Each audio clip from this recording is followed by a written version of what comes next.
Okay, I think we're live. Well, unfortunately, we're just going to have to go through these first couple chapters where you guys are going to watch them come to class. Ask me if you have any questions. But these are all CP Chem review, so everybody should have this basic knowledge anyways, so this should be pretty quick. So, chapter 1 is chemical foundations. So let's just jump right into it. First of all, talking about a theory. A theory can do three things. Number one, it can predict what's going to happen. Number two, it explains. And wow, that number two was way too big. And number three, it models.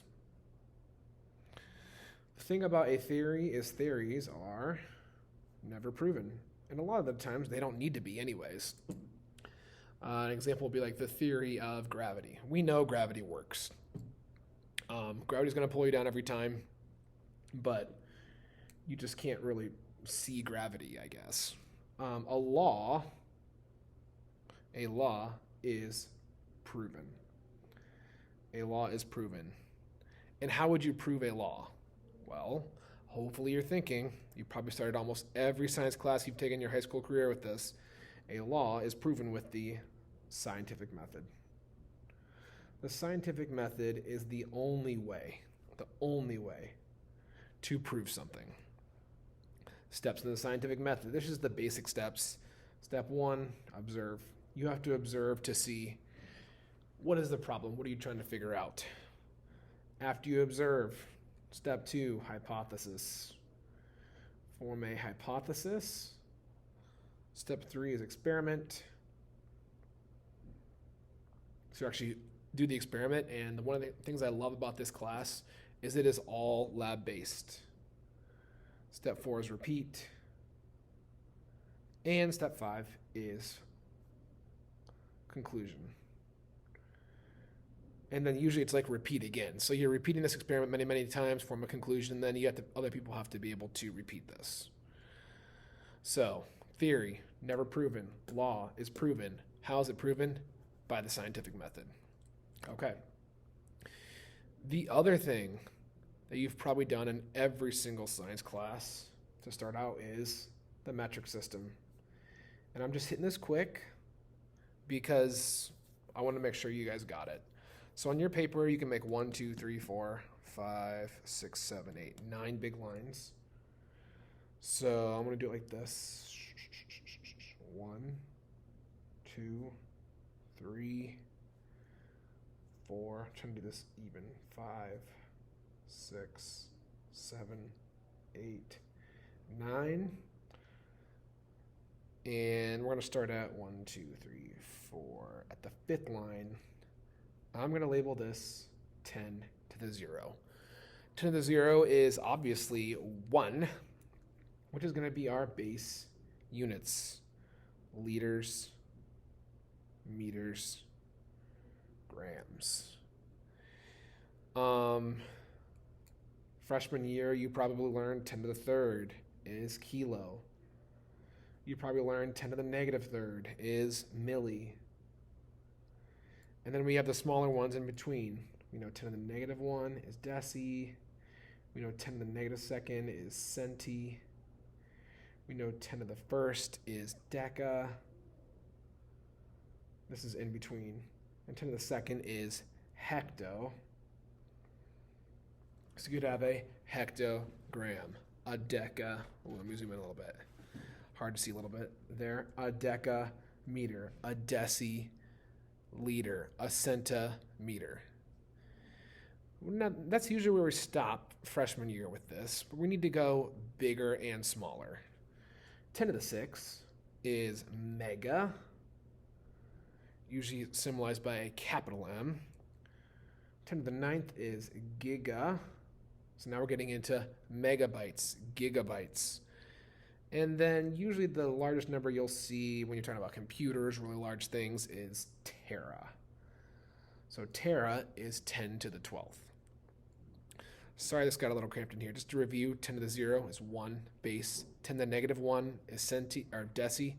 10 to the negative second is centi. 10 to the first is deca, D-E-K-A. And 10 to the second was hecto, H-E-C-T-O. So sorry, that got smushed up a little bit. 10 to the negative 6 is micro. Usually by Greek letter mu. That's a horrible Greek letter. Google it if you want to know what that's supposed to look like.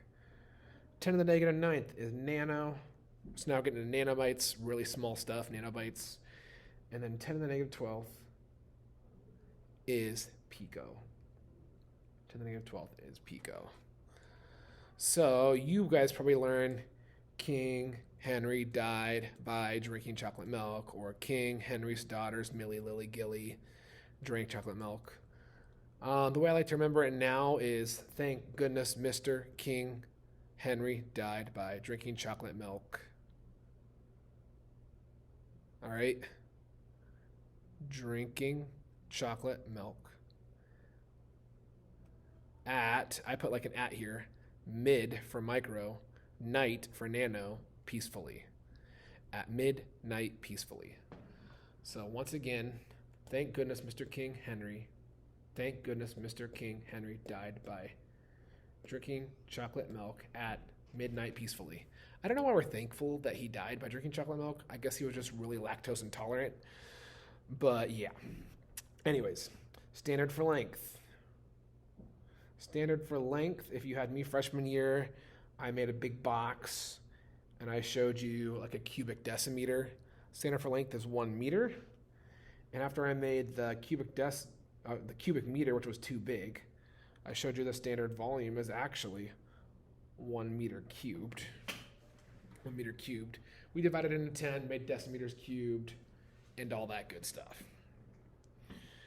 Then I showed you that 1 decimeter cubed is equal to 1 liter is equal to 1 kilogram.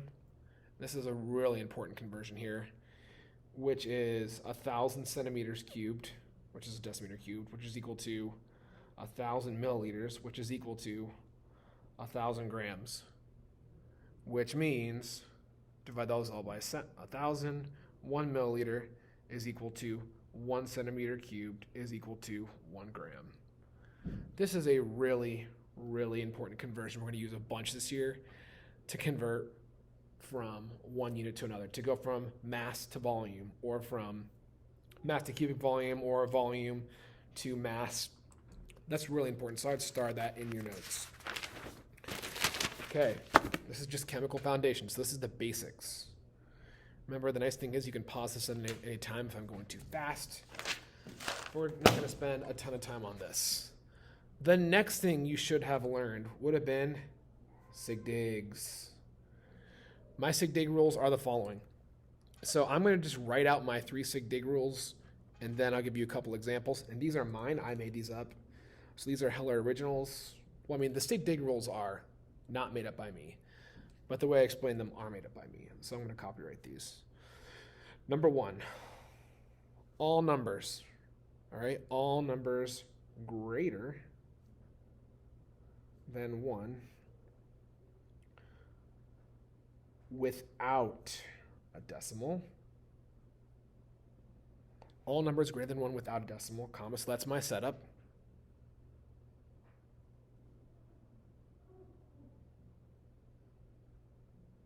Without a decimal, all numbers count except zeros at the end. So this is without a decimal. So number greater than 1 without a decimal, everything is counts, everything is significant except for zeros at the end. Number 2, for all numbers greater than 1. For all numbers greater than 1 with, underline with a decimal, so that's my setup, comma, everything counts. Everything counts. Bada boom, bada bing. So if it's greater than 1 and it has a decimal, everything automatically counts. That works for scientific notation, anything like that. The third and final rule for sig digs is for all numbers less than 1. I'm not talking about negative numbers, I'm talking about less than 1, which means with the decimal, because it has to be a decimal number if it's between 0 and 1. So all numbers less than 1 with the decimal. That's kind of repetitive, but you guys get it. All digits count starting at the first non-zero digit. All digits count starting at the first non-zero digit. If you understand these rules, you have just earned your first point on the AP chemistry test, because there is always one question on the AP chemistry test that is all about sig digs. So I'm going to write out a couple numbers here.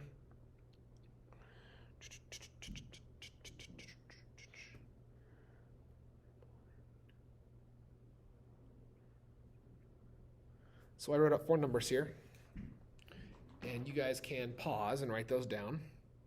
So pause if you need to. And what I want you to do is tell me how many sig digs are in each of these numbers.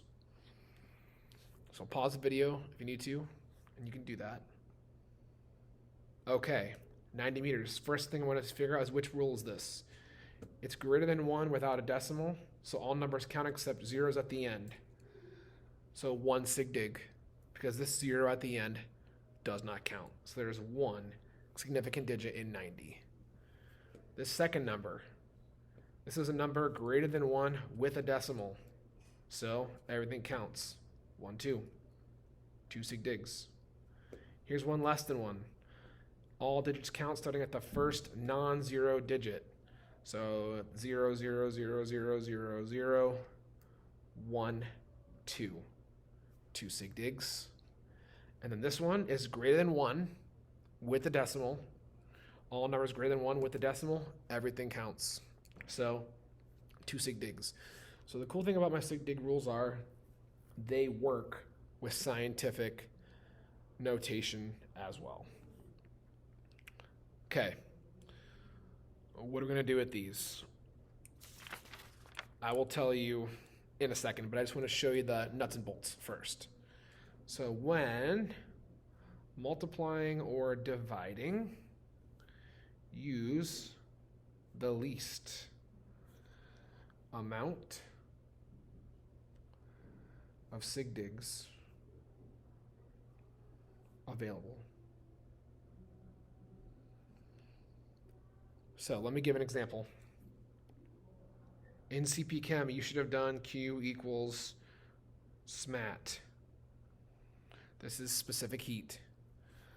And we know that Q equals water specific heat is 4.184 joules per gram degree Celsius times, let's say there's 13.3 grams of water.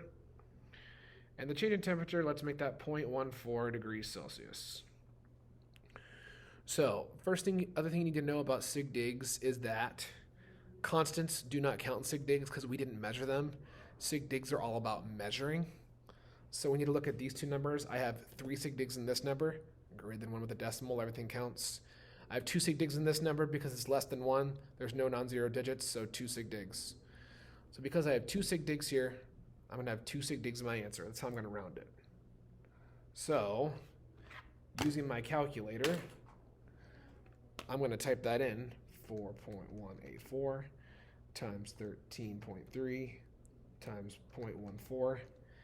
My calculator spits out 7.790608, but I only want 2 sig digs, so I'm going to round this to 2 sig digs. So 7.79 is going to round to 7.8. Don't forget units, joules. So I like to box my answer. You just round to the amount of sig digs you need. The last thing we do with sig digs is when adding or subtracting, you keep, make sure I'm on the screen here, the smallest number of digits after the decimal. What does that mean? Well, if I had 4.25 milliliters plus 1.8 milliliters plus 3.259 milliliters, well, I have 2 after the decimal here, a 1 after the decimal here, 3 after the decimal here, so I know my answer can only have 1 after the decimal. Type that into my calculator, and I get 4.25 plus 1.8 plus 3.259. Calculator spits out 9.309. I can only have 1 after the decimal, so I write down 9.3 milliliters. That is the nuts and bolts of sig digs. What do we do with sig digs? All right, so let's just write down, what are sig digs for? The most basic answer, number one, it's a fancy way to round. Fancy way to round. That's all it really is. But what they really show us is what place an instrument measures to. What place an instrument measures to. So if I have a ruler that measures to the hundredths, that means it's also showing me how precise an instrument is. How precise an instrument is. And what we do, the reason we use sig digs is so, well, I'll just say it. We use sig digs so the answer isn't more precise. So the answer isn't more precise / significant, sometimes you'll hear it, than the least precise instrument used. Than the least precise instrument used. Let me zoom in a little bit. Sorry about that. Sig digs, number one, are a fancy way to round. Number two, they show what place an instrument measures to. Number three, they show how precise an instrument is. And four, we use sig digs so the answer isn't more precise or significant than the least precise instrument used. Cool thing about sig digs is you always have a guess number. So you always guess one past what it can read. So if I have a ruler that reads to the tenths, my guess number is to the hundredths. If I have a graduated cylinder that reads to the ones, my guess number is to the tenths. So if I see something that says 10.1 milliliters, I know that it only measured to the ones. So it's a cool way to do that. Okay. You just earned your first point on the AP Chem test. If you understand sig digs, I'm going to do a bunch of practice with them in the book, but that's sig digs. The next thing you must be able to do to take this class is dimensional analysis. Dimensional analysis. So I'm going to make up a bunch of different conversions. All right. So I'm going to say that 32 zips is equal to 12 zaps. I'm trying to make really good handwriting so you can tell the difference here. That's an A. I'm going to say that 12 zaps are equal to 1 zoop. Let's make up 17 zoops are equal to 4 zups. And let's do 3.9 zups are equal to 4 zeeps. So take a second, write those down. Write those down. Dimensional analysis is just a way of problem solving. And it's just a way of going from one unit to another and using units, as I like to say, as a breadcrumb trail. So these units will help you get to where you need to go. So you might see a question like this. You wouldn't see a question like this because this is just nonsense, but that's okay. Nonsense is good to help us learn. If we have 124 zeeps, we have 124 zeeps, how many zips would that be? Go Zips. I'm an Akron Zip. You guys will find out that I love Akron, University of Akron. If you ever want to know about it, let me know. I'd love to tell you. This note's brought to you by uakron.edu. Just kidding. I don't have a sponsor, but that would be cool if I had a sponsor. Just got off track. Anyways, I always start out with the last number I'm given, so I'm giving out 124 zeeps. So I'm going to start out with 124 zeeps. The other cool thing is I already know how many sig digs I'm going to end up with because it's however many you start out with. So I have 124 zeeps. If I have zeeps on the top of the first step, I need zeeps on the bottom of the next step. I can't go from zeeps directly to zips, but I can go from zeeps to zups. So I'm going to say there's 4 zeeps. 4 zeeps for every 3.9 zups.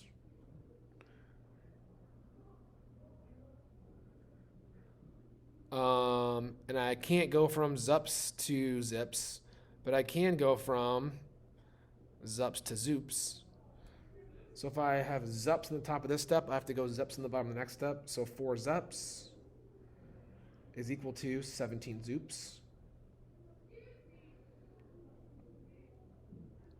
And then I'm going to have to go from zoops to zaps. So, and some people like to do like this, do their work like this. I'm just going to show you. You could do it like this if you wanted to. I don't care how you show it. You just need to show your work all the time. I have 1 zoop. Just showing you guys different ways. Is 12 zaps. And I know that 12 zaps is equal to 32 zips. So you can do it multiplying like this. You can make the chart, the grid. I don't care how you do it. Any of those are fine with me. Thing you have to know is you multiply everything on the top. So I'm going to do this times this times this times this times this, then divide by everything on the bottom. So if I was typing this into my calculator, I would type it in like this. 124 times 3.9 times 17 times 12 times 32. I'm going to hit equals there.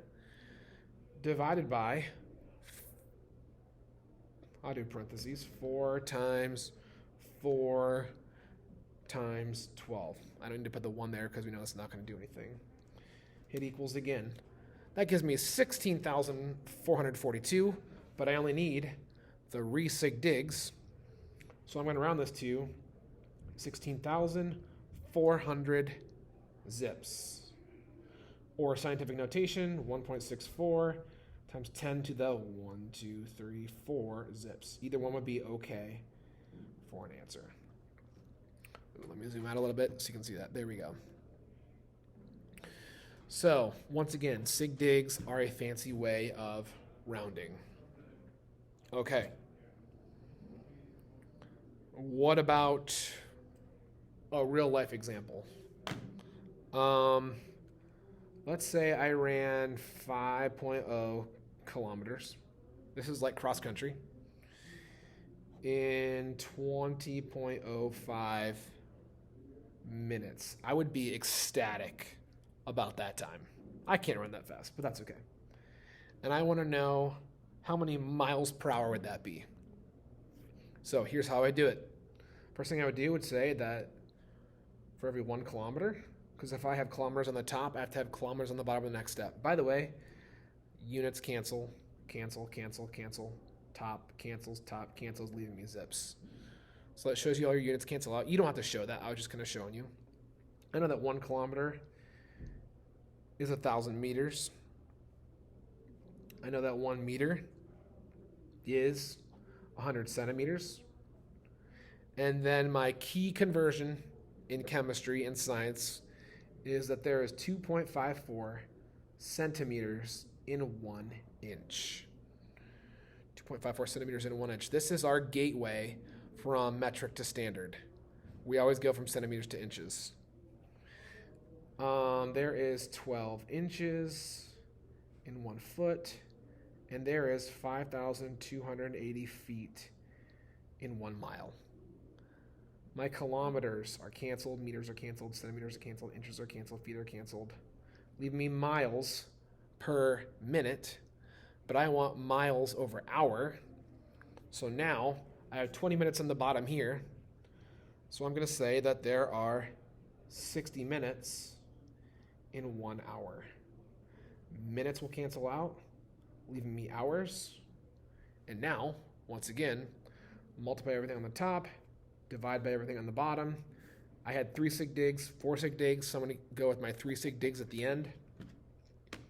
So once again, I'm going to type in 5 times 1,000 times 100 times, not divided by, times 60 equals, divided by 20.05 times 2.54 times 12 times 5,280.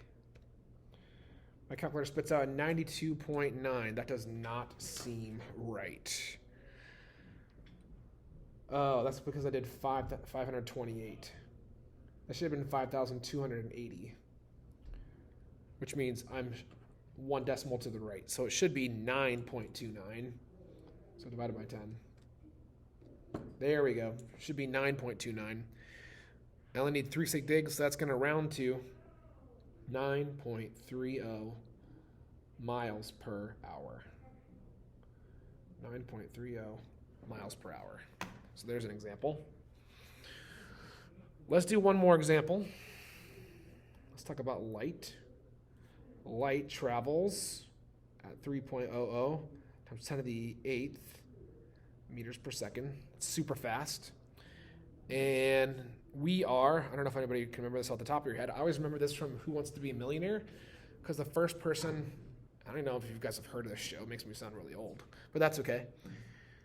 The first person won $1 million by knowing that the sun was 93 million miles from Earth. So we know that light travels at 3.00 times 10 to the 8th meters per second. We know that the Earth is 93 million miles away from the sun. And the question would be, how long does it take for light to reach Earth? And let's solve for this in minutes. How long does it take light to reach Earth in minutes? So whenever you're given a problem like this, where you're giving a number and then a rate, and a lot of times you'll see a speed, or in chemistry, you're going to see density here. You're going to see grams per milliliter or something per centimeters cubed. What I like to say is save the rate. Save the rate. So that means I want to save this rate for later in my dimensional analysis. I want to save that rate for later in my dimensional analysis. So I'm going to start with the single dimensional number here. I'm going to start with 93 million miles right here. So 93 million miles. All right. I know that I'm going to have to get miles to meters, because I know I'm going to have to get miles to meters in order to use this rate. So I'm going to go, because I have meters here, I want to get to minutes. If I want to get to minutes, I have to get to seconds first, so I need to get it to meters first, and you'll see what I'm going to do here in a second. So 93 million miles, and I know that 1 mile is 5,280 feet. I know that 1 foot is 12 inches, and I know that 1 inch is 2.54 centimeters. And I know that there is 100 centimeters in 1 meter. Here is where the rate comes into play and where it's so important. Now I can use my rate here to convert. I know that for every because I have meters on the top, I need meters on the bottom. For every 3.00 times 10 to the 8th meters, that travels that far in 1 second. This was where I saved my rate. But I want this to be in minutes, so the last thing is there's 60 seconds in 1 minute. So don't start out with the rate. That's going to confuse you. It would work like that eventually. You have to do more math. But do it like this. Start with your single number, save the rate, and it's going to make your dimensional analysis so much easier.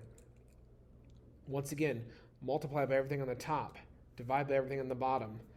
This is greater than 1 with a decimal. So none of these zeros at the end count, so only I'm going to have 2 sig digs. So type that in your calculator. Pause, all right, before I give my answer. Figure out your number of sig digs. You're thinking 2 sig digs.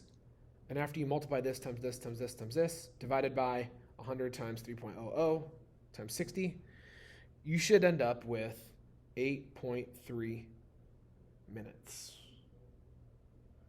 You should end up with 8.3 minutes.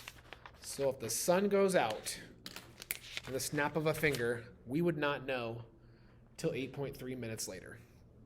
Because that's how long it takes for light to reach us from the sun. Okay, this is almost the end of chapter 1. The last thing in chapter 1 is physical versus chemical changes. Super basic stuff from CP Chem. Obviously, a physical change would be something like, I'm sure you could think of a ton of examples. Example of physical change would be melting, or a phase change, boiling, freezing, ripping paper. Something where you're not changing the chemical makeup of the property. Whereas a chemical change would be, there's really only 2 chemical properties. So physical properties are like your 5 sentences: so smell, taste, touch, that kind of stuff. A chemical change, there's only 2 chemical properties, and it's basically reactivity and flammability. So if something is reacting or burning, it's a chemical change. Why? Because you can't get it back. So if iron rusts, that's a chemical change. If iron melts, that's a physical change. I can get it back on a physical change. I cannot get it back for a chemical change. And then in order to determine this, you have to know the difference between pure substances versus mixtures. And the way I remember it is that pure substances, you can write a formula for. And you can only write a formula if something is an element or a compound. An element or a compound. And because we're talking about elements or compounds, we know that pure substances always combine in definite proportions / ratios. So you're going to read in the chapter 1 about the law of multiple proportions or stuff like that. This is like water. Water always combines with 2 hydrogen and 1 oxygen. Mixtures, you can separate them because they're not chemically combined. There's 3 ways to separate, and you got to know these ways. Number 1 is distillation. You should have done this in CP Chem. This is by boiling point. This was the lab where you took cherry Coke and you ran it through the big long tube, you cooled it off, and you ended up with just the cherry smell. So that's distillation. So by different boiling points. Number 2 is filtration. So you'll filter off a particle that's too big through a filter. And the last way is by chromatography. Chromatography is based off of the polarity of a substance, and it's with paper. We'll do a couple chromatography things later in the year. I just like to save chromatography for later because you have to understand polar, non-polar, all that good stuff to do chromatography. But that is chapter 1 in 35 minutes, which is pretty good. Probably going to do chapters 1, 2, and let's see. Just to save time, trying to figure out which chapters we're going to do. We'll probably do chapters 1, chapters 2, and chapter 3 like this. And then from there, we'll go back to real live notes because we just don't have time with as little time as we have this year. So just to give you guys an idea of where we're heading, the reason we're doing it like this is to do the labs, which is the funnest part of AP Chem. Also, this should all be review. You should know all of this. Chapter 4 is really where new stuff starts coming in. And remember, I'm going to be available every day in class to help you. But I think this is going to be really helpful doing this quick. 35 minutes of notes, not a lot of homework. And you guys can always ask me questions when you get back to class. So that was chapter 1.